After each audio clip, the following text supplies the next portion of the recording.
أعوذ بالله من الشيطان الرجيم. بسم الله الرحمن الرحيم. السلام علیکم ورحمۃ اللہ وبرکاتہ۔ سورہ سبا آیت نمبر 22 سے 27۔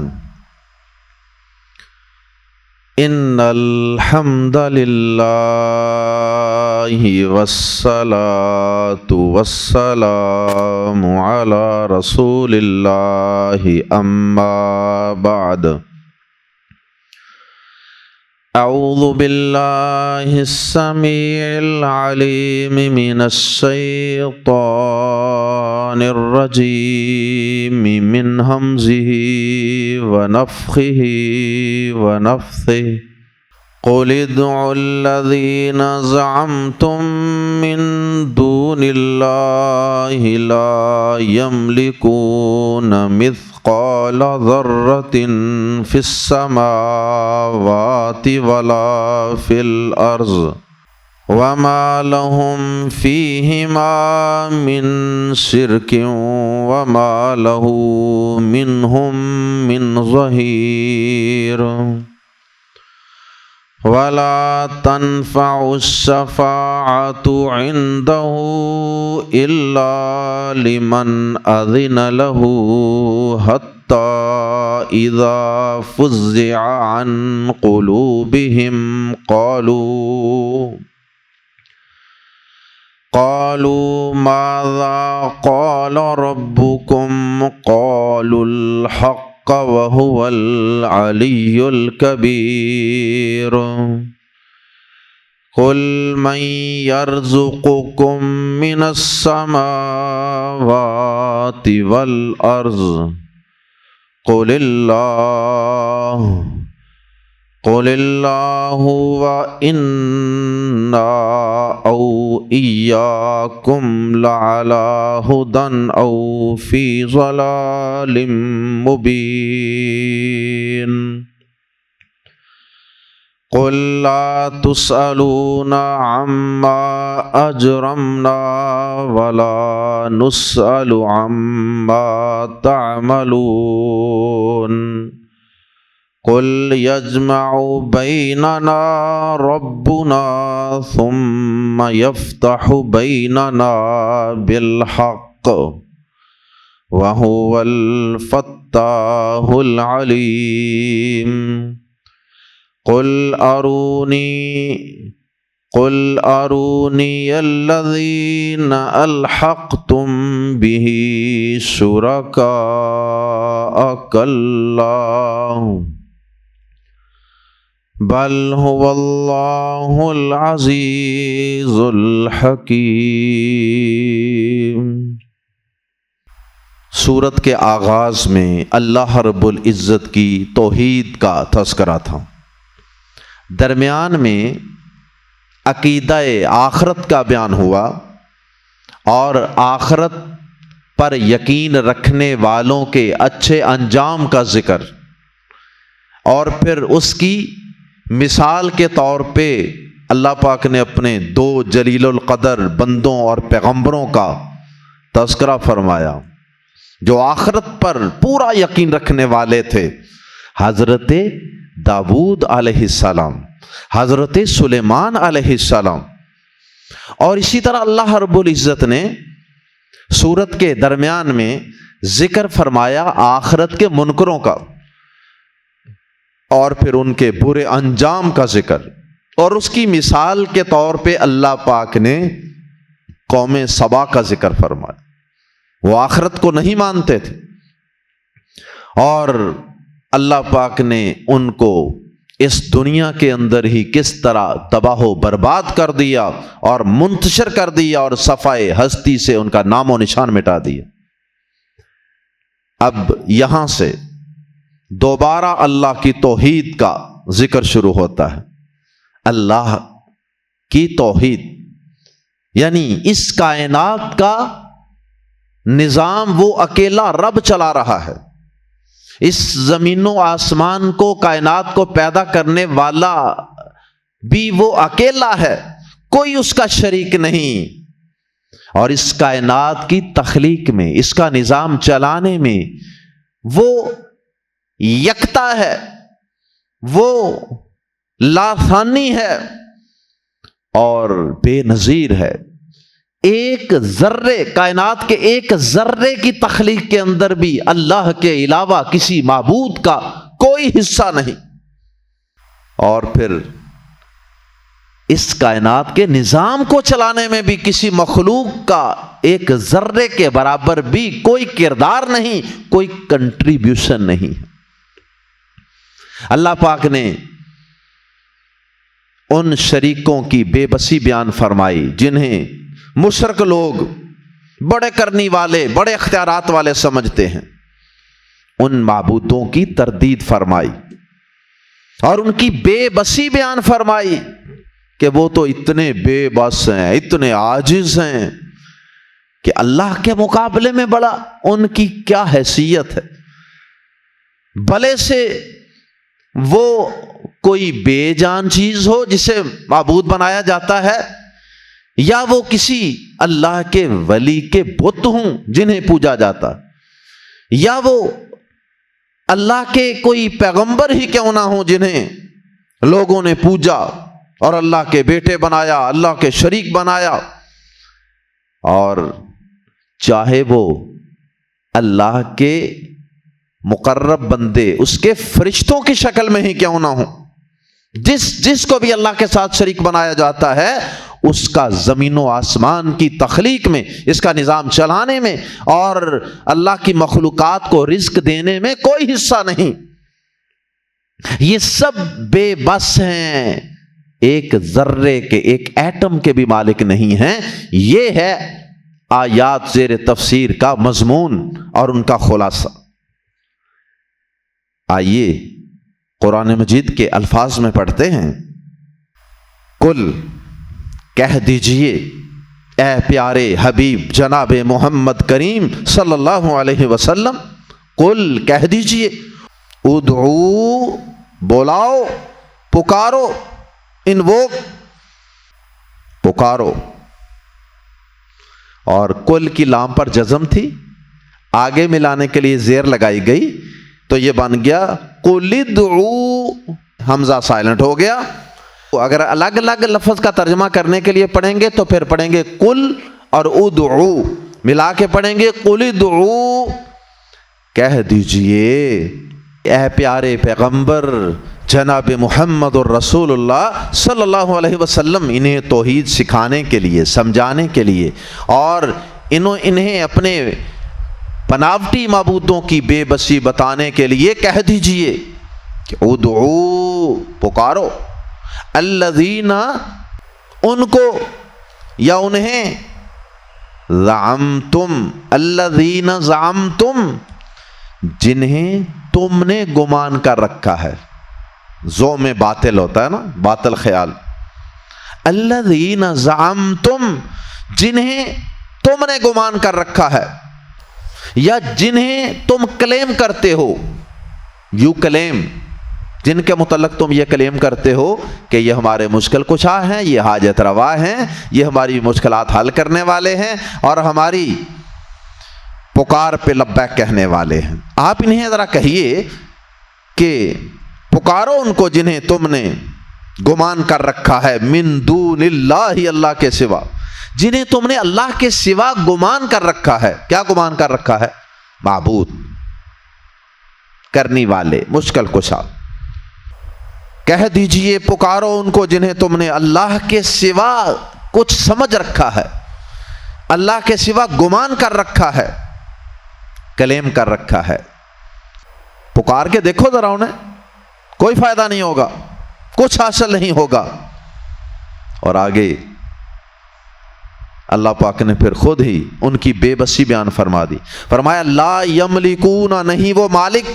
نہیں وہ ملکیت رکھتے، نہیں وہ اختیار رکھتے، مثقال ذرۃ، مثقال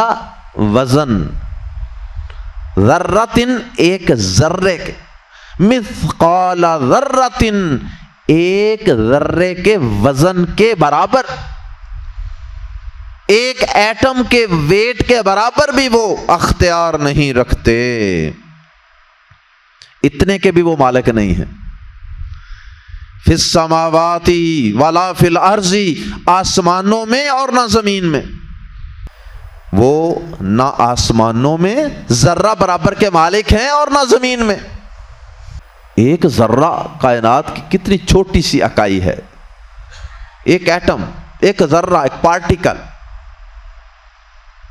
اس کے بھی یہ مالک نہیں ہے جنہیں تو گمان کر رہے ہو، کلیم کر رہے ہو۔ وما لہم، مزید ان کی بے بسی سنو، وما لہم، اور نہ ہی ان کا ہے، فیہما، ان دونوں میں یعنی زمین و آسمان میں، من شرکن، کوئی بھی حصہ، اینی پارٹنرشپ،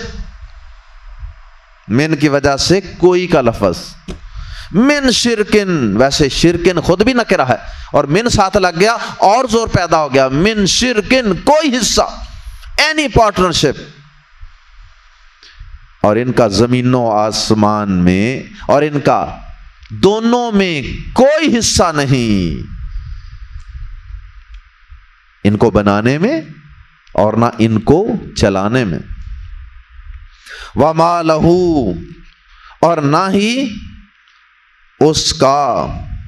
منہم، ان میں سے، کس کا؟ وما لہو، اور نہ ہی اس کا، ہو ضمیر لوٹ رہی ہے اس میں جلالہ، اس میں اللہ کی طرف، وما لہو، اور نہ ہی اس کا یعنی اللہ پاک کا، منہم، ان میں سے، من ظہیر، کوئی مددگار ہے۔ ایک تو یہ ہے نا کہ زمین و آسمان کو بنانے میں ایک ذرہ انہوں نے بھی بنایا ہو جس کو یہ کہہ سکے کہ بھائی زمین و آسمان میں سے یہ والا حصہ میں نے بنایا، چھوٹا سا حصہ، ایک ذرہ۔ اللہ پاک فرماتے ہیں ایک ذرے کے بھی یہ مالک نہیں، ایک ذرے کے اندر بھی ان کا کوئی حصہ نہیں، اور کائنات کا ایک ذرہ بنانے میں بھی اور اس کا نظام ایٹم کا چلانے میں بھی ان کا اللہ کی مدد کرنے میں کوئی حصہ نہیں، مدد بھی نہیں کی۔ ایک ہوتا ہے نا کہ بندہ مزدور کی طرح پاس سے کوئی چیز پکڑا ہی دیتا ہے، جس طرح کوئی مستری کام کر رہا ہوتا ہے، کوئی کاریگر انجینئر کام کر رہا ہوتا ہے تو ساتھ اس کا کوئی جونیئر، کوئی اس کا شاگرد، وہ پاس سے ہتھیار اوزار پکڑا رہا ہوتا ہے نیچے سے، یہ لیں جی استاد جی پیچ کس لے لیں، یہ لیں جی اینٹیں لے لیں، یہ لیں جی سیمٹ لے لیں۔ اللہ پاک فرماتے ہیں کہ یہ جتنے شریک لوگوں نے بنا رکھے ہیں نا، وَمَا لَهُ، اور نہیں ہے اس کا کوئی، منہم، ان میں سے، ان بناوٹی معبودوں میں سے، من ظہیر، کوئی مددگار، کوئی اس کا مددگار بھی نہیں ہے، کوئی اس کا اسسٹنٹ بھی نہیں ہے، اس کو اسسٹ کرنے والا۔ پھر کیسے احمق لوگ ہیں جو اللہ کو چھوڑ کے، اتنی طاقتوں والے، قدرتوں والے کو چھوڑ کر اتنے بے بسوں اور اتنے عاجز اللہ کی مخلوقات میں سے عاجز چیزوں کو اللہ کا معبود اور اس کا برابر اور اس کا شریک اور اس کا پارٹنر قرار دیتے ہیں۔ مزید ان کی بے بسی اللہ پاک نے بیان فرمائی، فرمایا وَلَا تَنْفَعُ، اور نہ ہی نفع دیتی ہے، الشفاعۃ، سفارش، سفارش کوئی نفع نہیں دیتی، عندہ، اس کے ہاں۔ مشرکین اللہ کے علاوہ دیگر معبودوں کو اس لیے بھی پکارتے تھے نا کہ یہ قیامت کے دن ہماری اللہ کے ہاں سفارش کر کے ہماری مشکل کشائی کروا لیں گے، مشکل کشائی کر لیں گے، یعنی مشکل سے ہمیں نکال لیں گے سفارش کر۔ کئی فلسفیاں تھی نا شرک کرنے والوں کے، اور آج بھی شرک کرنے والوں کے کئی فلسفے ہیں جن کی وجہ سے وہ اللہ کے علاوہ دیگر ہستیوں کو پکارتے ہیں۔ تو اللہ پاک نے سب کی تردید فرما دی، فرمایا وَلَا تَنْفَعُ الشَّفَاعَةُ، رہی یہ بات کہ چلو یہ خود نہ بھی مشکل حل کر سکے تو اللہ سے سفارش کر کے ہی ہماری مشکل حل کروا دیں گے، فرمایا ولا تنفع، اور نہیں نفع دیتی، الشفاعۃ سفارش، عندہ اس کے ہاں، اللہ کے ہاں کسی کی سفارش کوئی نفع کوئی فائدہ نہیں دیتی، ڈز ناٹ بینیفٹ، لا تنفع، کوئی نفع نہیں دیتی سفارش، عندہ اس کے ہاں۔ اگر کوئی کر بھی لے سفارش، پہلے نمبر پہ تو کسی کو اجازت ہی نہیں، تو اس کے سامنے بولنے کی ہمت ہی نہیں ہے اس کی اجازت کے بغیر، اور اگر کوئی ہمت کر کے فرض کریں کہ سفارش کر ہی لیتا ہے اور غلط سفارش کر دیتا ہے تو وہ سفارش کوئی فائدہ ہی نہیں دے گی، الا مگر،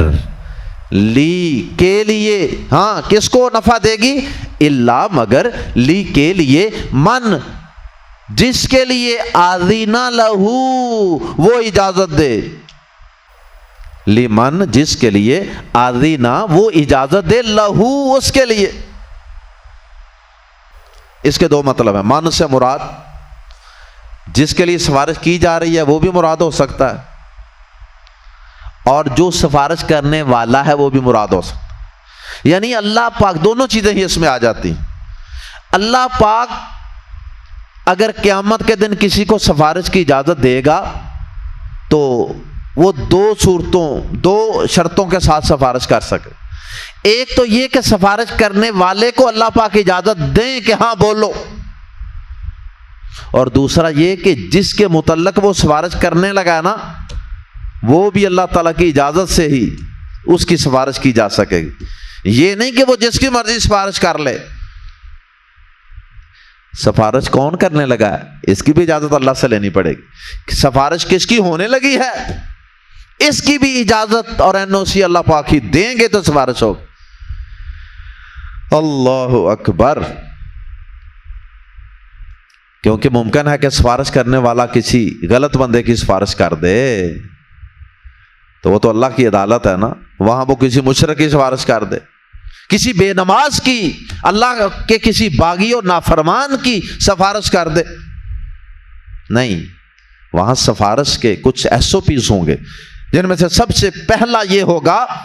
کہ سفارش کرنے والے کو بھی اجازت اللہ دیں، جس کے متعلق سفارش ہونے لگی ہے اسے بھی اللہ پاک اجازت دیں، اور یہ مضمون قرآن مجید میں کثرت سے بیان ہوا ہے، اور نہ سفارش اس کے ہاں نفع دیتی ہے مگر جس کے لیے وہ اجازت دے یا جس کو وہ اجازت دے، حتیٰ یہاں تک کہ اذا جب فزع گھبراہٹ دور کی جاتی ہے، فعل ماضی مجہول ہے، فزع فزع یفزع کا معنی ہوتا ہے گھبراہٹ دور کرنا، اور فازع یفزع کا معنی ہوتا ہے گھبرا جانا، اور فزع یفزع شد کے ساتھ ہو تو اس کا معنی گھبراہٹ دور کرنا، اور یہ فزع سے فعل ماضی کا مجہول ہے، فزع اس نے گھبراہٹ دور کی اور فزع اس کی گھبراہٹ دور کی گئی، گھبراہٹ، ٹیرر، دہشت، یہ اشارہ ہے کہ اللہ کی عدالت میں تو کوئی اس کا مقرب سے مقرب فرشتہ بھی، کوئی اس کا مقرب سے مقرب پیغمبر اور ولی بھی گھبرا جاتا ہے، اس پہ دہشت طاری ہو جاتی ہے کہ رب کی عدالت میں، رب کے سامنے میں بات کیسے کروں۔ تو وہ گھبراہٹ جو طاری ہوتی ہے نا اللہ کی عدالت میں، اللہ کے سامنے، اس گھبراہٹ میں تو کوئی بندہ بول ہی نہیں سکتا، ہاں اللہ پاک وہ گھبراہٹ دور کریں گے تو پھر وہ بات کر سکے گا۔ اور صحیح بخاری میں پیارے نبی صلی اللہ علیہ وسلم نے اس کی تفسیر بھی خود بیان فرمائی، اور وہ یہ ہے کہ تم کہتے ہو کہ یہ ہمارے بنائے ہوئے معبود یہ اللہ کے ہاں سفارش کر کے ہمیں بچا لیں گے، یہ اللہ کے سامنے کیسے سفارش کر لیں گے؟ اس کا تو اتنا جلال ہے، اس کی تو اتنی عظمت اور ہیبت ہے اس رب کی کہ اس کے سامنے اس کے مقرب ترین فرشتے جو عرش کے قریب ہیں اللہ پاک کے بندے فرشتوں کی شکل میں، اس کے عبادت گزار، ہر وقت رب کے قریب رہنے والے، عرش کے قریب رہنے والے، وہ فرشتے بھی اتنا گھبرا جاتے ہیں نا جب اللہ پاک انہیں کوئی فیصلہ سناتا ہے، جب اللہ پاک ان پہ کوئی وحی نازل کرتا ہے، کوئی پیغام، کوئی حکم، آرڈر پاس کرتا ہے، تو وہ گھبرا جاتے ہیں۔ اور جب وہ گھبراہٹ، حالانکہ ان کو تو اس چیز کی مشق ہو چکی ہے، بار بار اللہ تعالیٰ کے احکامات، اللہ کی وحی سنتے رہتے ہیں، اس کے باوجود جب بھی اللہ کا کوئی حکم، آرڈر پاس ہوتا ہے ان فرشتوں کے ذریعے، زمین پہ جاتا ہے، تو وہ فرشتے اللہ تعالیٰ کے اس پیغام کے دوران فل دہشت زدہ ہو جاتے ہیں، گھبراہٹ کا شکار ہو جاتے ہیں۔ پیارے نبی صلی اللہ علیہ وسلم نے فرمایا کہ جب اللہ پاک نے کسی کام کا، آسمان میں کسی کام کا فیصلہ کرنا ہوتا ہے، تو فرشتے اس کے فرمان کے سامنے عاجزی اختیار کرتے ہیں، اور عاجزی اختیار کرتے ہوئے وہ اپنے پروں کو پھڑپھڑاتے ہیں۔ اللہ اکبر۔ اور اللہ تعالیٰ کا فرمان انہیں اس طرح سنائی دیتا ہے جس طرح کوئی صاف پتھر ہو اور اس کے اوپر کوئی زنجیر وغیرہ ماری جائے نا، اس طرح کی آواز انہیں سنائی دیتی ہے، اور پھر ان کے اوپر ایک دہشت اور گھبراہٹ طاری ہو جاتی۔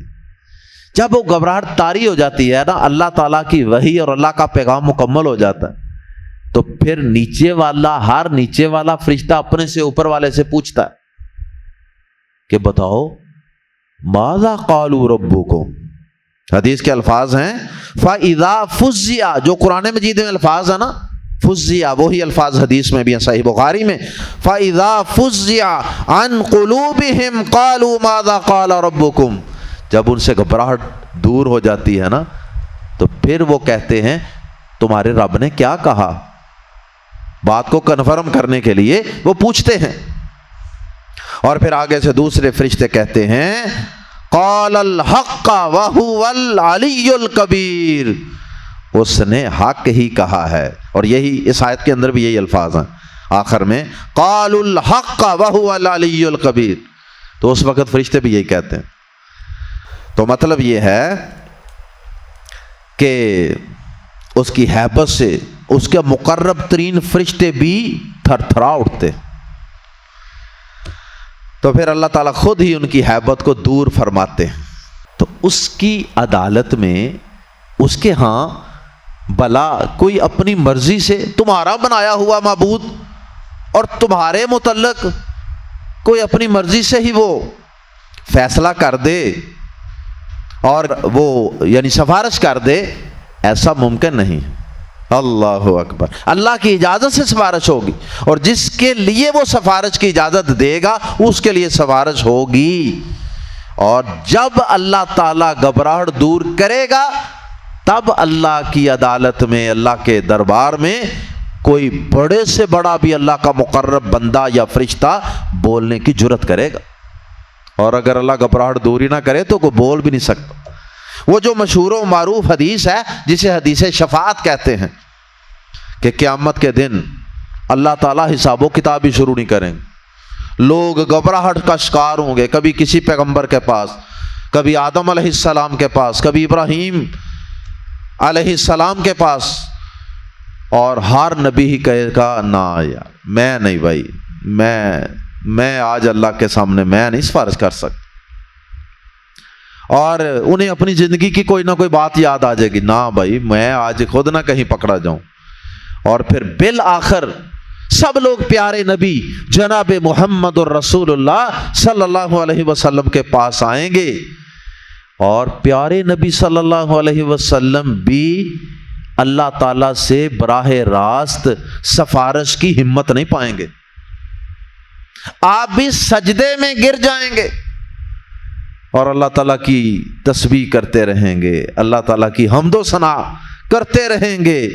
لیکن اللہ سے بات کرنے کی، سفارش کرنے کی جرت ہی نہیں ہوگی۔ پھر یہ صحیح بخاری میں حدیث شفاعت موجود ہے، تفصیل اس میں موجود ہے، پیارے نبی صلی اللہ علیہ وسلم کو پھر خالق ارض و سما خود جب چاہے گا ہمت عطا فرمائے گا اور آپ کو اللہ تعالیٰ فرمائے گا کہ اٹھیے اے نبی صلی اللہ علیہ وسلم، سجدے سے سر اٹھائیے، مانگیے کیا مانگتے ہیں،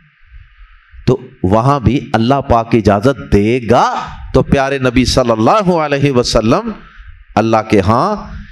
سفارش کر سکیں گے، بول سکیں گے۔ اور آیت الکرسی میں بھی ہم پڑھتے من ذا الذی یشفع عندہ الا باذنہ، تو فرمایا حتی اذا فزع عن قلوبہم، یہاں تک کہ جب ان کے دلوں سے گھبراہٹ دور کر دی جاتی ہے یا دور کر دی جائے گی، قالو وہ کہتے ہیں ماذا قال، کیا کہا ہے ربکم تمہارے رب نے، وہ ایک دوسرے سے پوچھتے ہیں فرشتے جب گھبراہٹ دور ہوتی ہے۔ قالو دوسرے فرشتے اوپر والے کہتے ہیں الحق، حق فرمایا ہے، جو بھی فرمایا تمہارے رب نے وہ حق ہی فرمایا ہے۔ اور پھر وہ انہیں اس کی تفصیل بتاتے ہوں گے۔ وَهُوَ الْعَلِيُّ الْكَبِيرُ، اور وہی یعنی اللہ پاک وہی العلیُّ سب سے بلند ہے۔ علی کا معنی سب سے بلند، اگر الف لام کے بغیر ہو تو یہ بندوں کا بھی نام ہے، جیسے خلیفہ چہارم حضرت علی مرتضیٰ رضی اللہ تعالیٰ عنہ کا نام ہے، اگر الف لام لگا ہو تو پھر یہ اللہ پاک کا نام ہے۔ وَهُوَ الْعَلِيُّ، اور وہی سب سے بلند ہے، الکبیر بہت بڑا یا سب سے بڑا۔ ویسے اکبر، اللہ اکبر، اکبر اس میں تفضیل ہے، سپرلیٹو ڈگری، اس کا ترجمہ کرتے ہیں سب سے بڑا، اور اس کا ترجمہ کرتے ہیں کبیر، مبالغہ ہے، بہت بڑا، اور وہ بہت بڑا ہے، اور کہیں فرمایا کہ وہ سب سے بڑا ہے۔ تو یہ جو رب ہے یہ بہت بلند ہے اور بہت بڑا ہے، تو اس کے مقابلے میں تم ان کمزور بے بس معبودوں کو کھڑا کرتے ہو اور اس کا شریک قرار دیتے ہو، اور پھر مزید توحید سکھانے کا، سمجھانے کا سلسلہ اگلی آیات میں بھی جاری و ساری ہے۔ قل، کہہ دیجئے اے نبی پاک صلی اللہ علیہ وسلم، ان کو کہہ دیجئے، شرک کرنے والوں کو، مشرکین کو، من یرزقو، انہیں ایک اور انداز سے سمجھائیے اور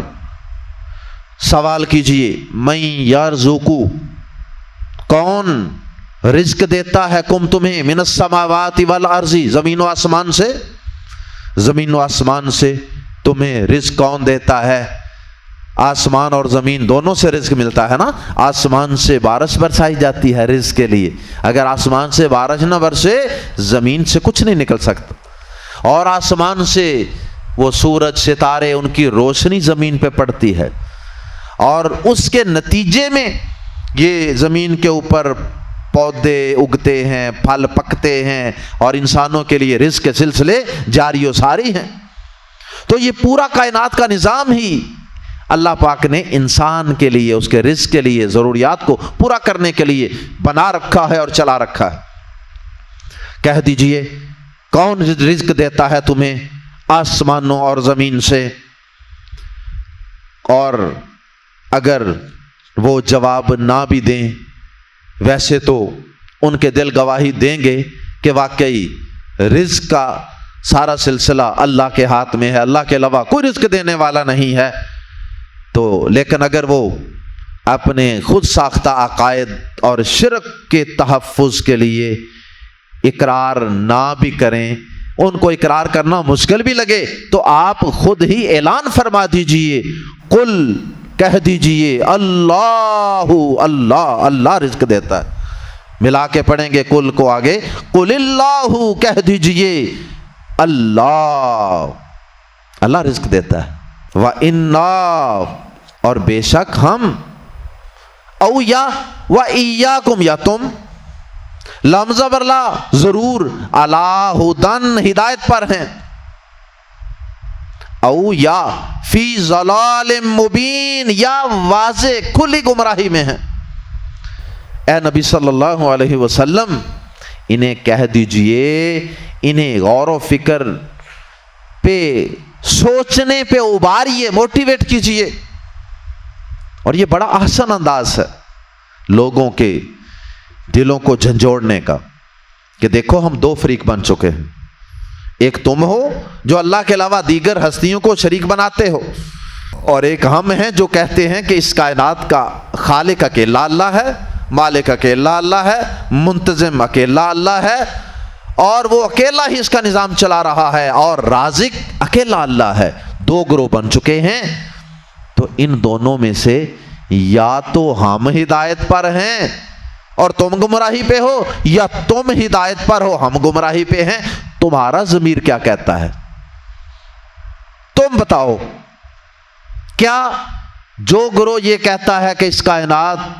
کا نظام اللہ چلا رہا ہے، وہی پیدا کرنے والا ہے، وہی رزق دینے والا ہے، وہی بارش برسانے والا ہے، سورج کی روشنی زمین پہ پہنچانے والا ہے، ستاروں کا اور چاند کا، سورج کا، زمین کا نظام وہی چلانے والا ہے، کیا جو گروہ یہ کہتا ہے کہ وہی رب عبادت کے بھی لائق ہے، وہی رب پکارنے کے بھی لائق ہے، وہ گروہ تمہیں ہدایت پر لگتا ہے، یا وہ گروہ کہ جو یہ کہتا ہے کہ اللہ کے ہی بنائے ہوئے، اللہ کے ہی بنائی ہوئی مختلف چیزیں یا مختلف فرشتے یا بندے یہ اس کائنات کا نظام چلا رہے ہیں، رزق دے رہے ہیں، اور یہ مشکل کشائی کرنے والے؟ دونوں میں سے تمہیں کون سا موقف صحیح لگتا ہے؟ یہ ان کے دل و دماغ پہ دستک دی گئی ہے اور انہیں سوچنے پہ مجبور کیا گیا۔ سوچو، غور کرو ذرا ٹھنڈے دل سے۔ ہمیں سوال کا جواب بے شک نہ دو، لیکن خود سوچو کہ واضح گمراہی پہ کون ہے اور صراط مستقیم اور ہدایت پہ کون ہے۔ اس آیت مبارکہ سے یہ بات بھی سمجھ آئی کہ ہمیشہ حق ایک ہے، ایک گروہ حق پر ہے اور ایک گمراہی پہ ہے۔ یہ جو بعض لوگوں کا کہنا ہوتا ہے نا جی جیڑا جتھے لگا ہے بس ٹھیک لگا ہے، جیڑا جتھے لگا انہوں لگیاں رہن دیو، یہ فلسفہ درست نہیں ہے۔ قرآن مجید تو یہ کہہ رہا ہے کہ وَإِنَّا أَوْ إِيَّاكُمْ لَعَلَىٰ هُدًى أَوْ فِي ضَلَالٍ مُّبِينٍ، اور بے شک ہم یا تم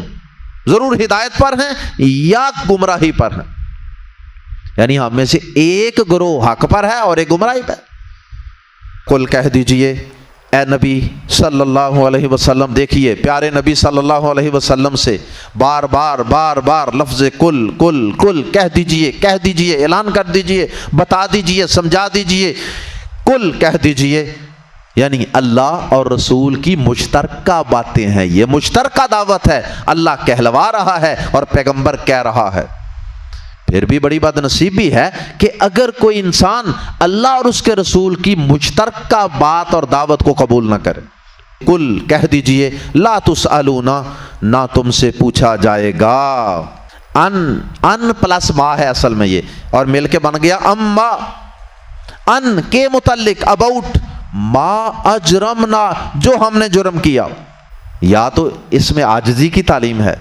کہ چلو ہم سے بھی، یعنی مسلمان جو لوگ ہوئے ان سے بھی کچھ جرم پہلے ہوئے ہوں گے اسلام قبول کرنے سے پہلے، غلطیاں کوتاہیاں، تو پچھلی باتوں کے تانے نہ مارو۔ کہہ دیجئے لا تسألون، تم سے نہیں پوچھا جائے گا، اما، اس کے بارے میں جو اجرمنا، ہم نے جرم کیا، ولا نسأل، اور نہ ہم سے پوچھا جائے گا، اما، اس کے بارے میں جو تعملون، تم کر رہے ہو، تم کرتے ہو۔ مسلمانوں کے بارے میں ماضی کا سیغہ اجرمنا، ماضی کیا، جرم کیا، اور ان کے بارے میں تم تو مسلسل گمراہی پہ اڑے ہوئے ہو، ڈٹے ہوئے ہو۔ تعملون مضارع کا سیغہ استعمال کیا ان کے لیے، تو نہ تم سے اس کے بارے میں پوچھا جائے گا جو ہم نے جرم کیا، کبھی ماضی میں کوئی غلطی کوتاہی کی، اور نہ ہم سے اس کے بارے میں پوچھا جائے گا جو تم کرتے ہو، بلکہ ہر ایک سے اس کے عمل کے بارے میں الگ الگ پوچھا جائے۔ تو اس میں یہ بھی ترغیب ہے کہ جسے ہم کہتے ہیں نا یار اپنی کورچ پہنا، یار اگر تم نماز پڑھو گے تمہارا اپنا فائدہ، میرا کیا فائدہ؟ یار اگر تم توحید کو اختیار کر لو گے، شرک سے باز آ جاؤ گے، حرام چھوڑ دو گے، سود چھوڑ دو گے، اللہ کی بغاوت و نافرمانی چھوڑ دو گے، تمہارا ہی بھلا ہے یار، تم نے اپنی قبر میں جانا، میں نے اپنی قبر میں جانا۔ یہ اس طرح کا بھی انداز ہے۔ اور ایک اس کا مطلب یہ بھی ہے کہ یہ ایک مفروضے کے طور پہ کہا جا رہا ہے کہ بالفرض تم ہمیں غلط کہتے ہو نا مسلمانوں کو، تو چلو بالفرض ہم غلط ہی صحیح، ہم مجرم ہی صحیح. تو اگر ہم مجرم بھی ہیں تو تم سے ہمارے متعلق نہیں پوچھا جائے گا، تم سے تمہارے اعمال کے متعلق پوچھا جائے گا. اس لیے آؤ ہم تمہیں دعوت دیتے ہیں کہ ہم اپنی اصلاح کریں اور تم اپنی اصلاح کرو. یہ اسی طرح ہے جس طرح لکم دینکم ولی دین، تمہارے لیے تمہارا دین ہے، ہمارے لیے ہمارا ہے. ٹھیک ہے بھائی، جو تم نے کرنا ہے کرو، لیکن قبر اپنی اپنی ہوگی اور حساب و کتاب اپنا اپنا ہوگا، اور منزل جنت یا جہنم اپنی اپنی ہوگی. قل کہہ دیجئے نبی صلی اللہ علیہ وسلم، پھر قل کہہ دیجئے یجمع بیننا ربنا، کہہ دیجئے کہ ہمارا رب جمع کرے گا بیننا ہمارے درمیان، مراد یہ ہے کہ ہم سب کو، ربنا ہمارا رب، ثم پھر یفتح وہ فیصلہ کرے گا بیننا ہمارے درمیان بالحق، حق کے ساتھ، انصاف کے ساتھ. یہ بھی اشارہ کر دیا کہ بھائی اگر دنیا میں تم نہیں سمجھو گے تو ٹھیک ہے، پھر قیامت کے دن تو ہمارا اور تمہارا رب ہم سب کو جمع کرے گا میدان محشر میں قبروں سے زندہ کر کے، اور پھر وہ ہمارے درمیان ٹھیک ٹھیک فیصلہ کرے گا. پھر وہ بتائے گا جو ہم اختلافات کرتے تھے نا دنیا میں، پھر وہ بتائے گا کون صحیح تھا کون غلط، کون حق پہ تھا اور کون گمراہی پہ تھا. وَهُوَ الفتاح، اور وہی فتاح خوب فیصلہ کرنے والا ہے. فتاح جو ہے نا اس میں مبالغہ ہے. وَهُوَ الفتاح، اور وہی خوب فیصلہ کرنے والا ہے. العلیم، سب کچھ جاننے والا، یہ بھی مبالغہ ہے. اور وہی خوب فیصلہ کرنے والا، سب کچھ جاننے والا ہے. اسے تو ہر ایک کی، ہر بات کا، ہر عمل کا اور ہر نیت کا علم ہوگا، اور وہ صحیح صحیح فیصلہ کرے گا.